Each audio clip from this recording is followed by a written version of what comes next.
আসসালামু আলাইকুম, কেমন আছেন? আপনার শরীর স্বাস্থ্য ভালো আব্বা? আব্বা হাই আব্বা কেমন আছেন? এই আলমগীর, এই প্যান্ট শার্ট পরা এটা কে?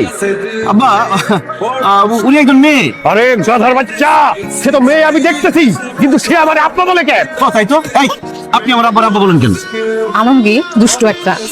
আব্বা আমি তো আপনাকে আব্বাই বলবো, বিকজ আমি আপনার ছেলের বিয়ে করা বউ। আপনি আমার শ্বশুর আব্বা না, এর জন্য আব্বা বলে ডাকছি। তুমি আমার ছেলের বউ? হায় হায় রে, সর্বনাশ হয়ে গেছে। আমার পোলা আমার না জানায় ঢাকা থেকে বিয়ে করে আসছে। এই আলমগীর, মাথাটা থেকে আসো। কি হয়েছে? ঢাকায় ডাকো। তোমার পোলা ঢাকা থেকে প্যান্ট শার্ট পরা মাইয়া বিয়ে করে নিয়ে আইছে। তোর আব্বা আমি টাকাটা বলতেছ না? আসলে মা আব্বা যা বলছে সব সত্যি কথাই বলছে। ওর নাম ডায়না, ও ঢাকায় থাকে, আমি ওর অনেক ভালোবাসি। ওর বাবা অন্য জায়গায় ওর বিয়ে ঠিক করে ফেলছে, এই জন্য আমরা পালায় বিয়ে করছি, বিয়ে করে ঢাকা থেকে গ্রামে চলে আসছি। যা হওয়ারটা হয়ে গেছে, আমাদের মাইনা নাও। চলো তাই না, আব্বা আম্মা মাইনে নিছে। তাইলে দিব না, দুইটারে জানি দিয়া পিটাইয়া পায়খানা দিব। কত আশা ছিল আলমগীরের আব্বা, আমার একটা মাত্র ছেলের বিয়েতে আমি নাচবো, গাইবো, আনন্দ ফুর্তি করবো, পেটটা ভইরা আমি পোলাও করবো, খাবো। এই আমার সমস্ত আশা তুই শেষ করে দিলে এভাবে।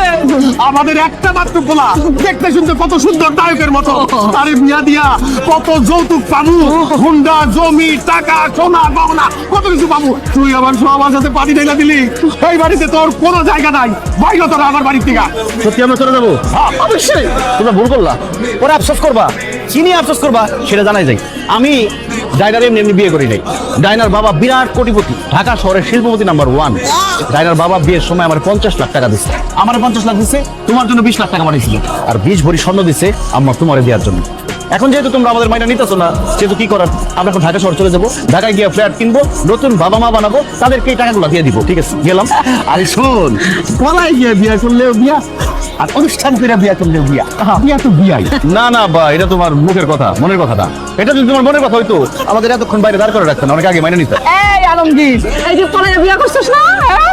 মজা তো করতে পারি নাই, এর লেগে তো আমি আর তোর আপন একটা মজা করতেছি, বুঝছিস না?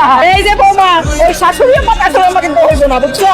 আম্মা আম্মা কইবা। আর এই যে বাড়ি ঘর দেখতেছ, এগুলি কার? সব তোমার।